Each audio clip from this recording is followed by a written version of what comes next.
Hey everybody, it's Jason Blaha here, and once again it's time for another breakfast chat. And today, I thought I would chat with you guys about something, it's a common topic here. And the reason I bring this up is I don't really want to get into the whole discussion of people are like, well, Mike Israetel said this the other day, and look, conjugate training and linear periodization are incompatible. There's a lot of reasons why people go in each direction, and the problem is that you can't always pull information from one of those and apply it to the other, because oftentimes the arguments that each one make are straw man arguments. People will say things like, well, maxing out is dangerous. You can't max out all the time, yet people do it in conjugate for years and years and years and years on end without getting hurt on their maxes and hitting elite numbers. Okay, the anecdote doesn't match people's hypothesis. And the reason for that, and one of the things that we note, is in any form of conjugate type training, we rotate through different maxes all the time. Right? We're not coming in and hitting a conventional deadlift every week. And in fact, we're oftentimes doing stuff like slight partials, bands, chains, rotating bars. And this matters for a reason.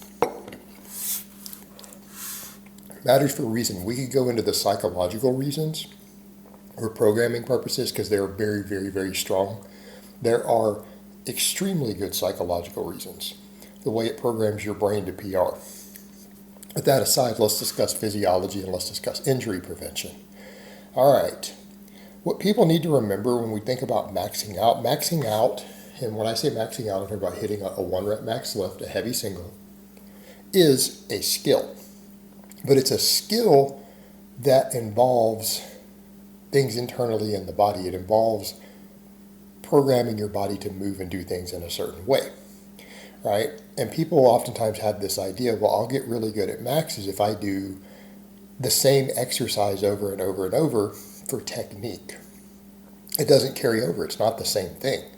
What we're talking about oftentimes is things like intramuscular and intermuscular coordination, to teach you to move the heaviest weight possible, right? To accustom your muscles and your peripheral nervous system to moving maximum weight. And here's the thing.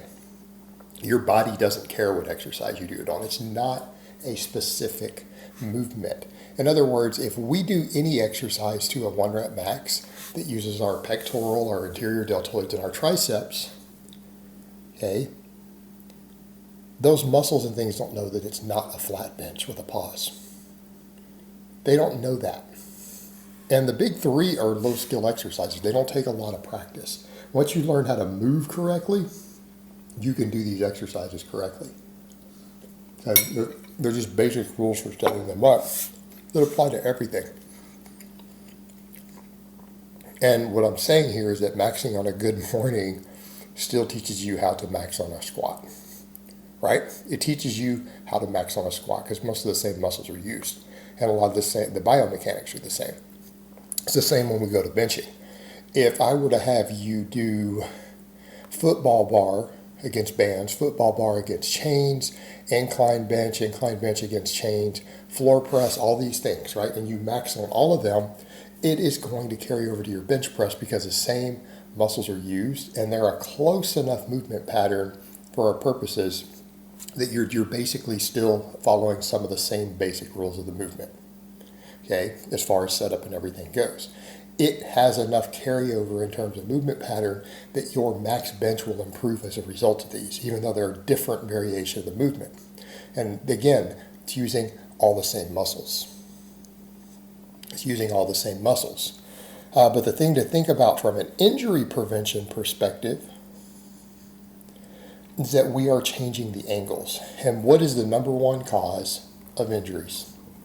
Okay, and this is being more and more understood by experts. There's been some great debates between PhDs on this in the last year or two. You guys watch it. The body of evidence is showing more and more that weightlifting injuries are not necessarily caused by bad form. Some bad form can contribute. They're not caused by exercise selection. They're caused by overuse. They are caused by overuse, and usually overuse of tendons. They get put into certain positions and angles, and then they end up getting inflamed and they end up snapping. Particularly when you get fatigued and your form degrades. It's that combination that usually gets you. Now, I'm not saying people can't get hurt with perfect form. If overuse is there, they can, especially, again, overuse of a tendon. But when form degrades because you're fatigued, on top of that overuse accumulating, that is a recipe for injury. And that's usually, I'm not saying it's the case every time, it's the number one factor. That's what gets people hurt. So even the maxing out is not the issue, it's the overuse. Well, when we start changing all these movements up, what happens? Overuse goes down because we're moving and working these tendons in different positions. And oftentimes they're less stressful positions. For example, you're less likely to hurt your shoulder in general with a football bar than you are with a straight bar. Okay? If we are doing a board press to a one board, we're actually reducing the range of motion right at the point where we put the worst amount of tension on the tendon. Okay? And as far as strength is concerned, and hypertrophy and strength carryover go, joint angle specificity, the rules that we have on this, looking at it in the human body for decades studying it, has about 15 degrees of carryover.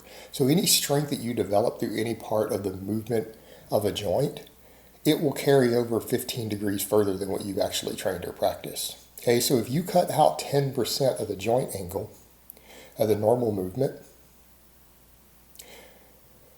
or you cut out 10 degrees of joint angle on a max, the skill and the strength that you develop maxing at that slightly shorter range of motion will carry over 100% to that when you go to that.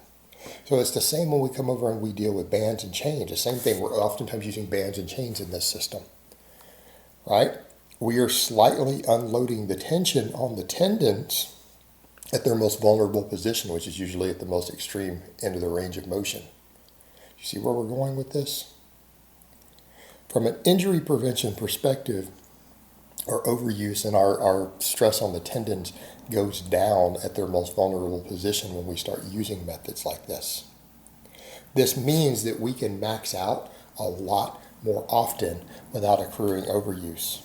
And we still get the full carryover. In other words, benching with 50 pounds of chains, right? Benching with 50 pounds of chains still carries over to the exact skill, intramuscular and intramuscular coordination of doing a normal pause bench. But you've unloaded some of the tension on the tendons at their weakest position.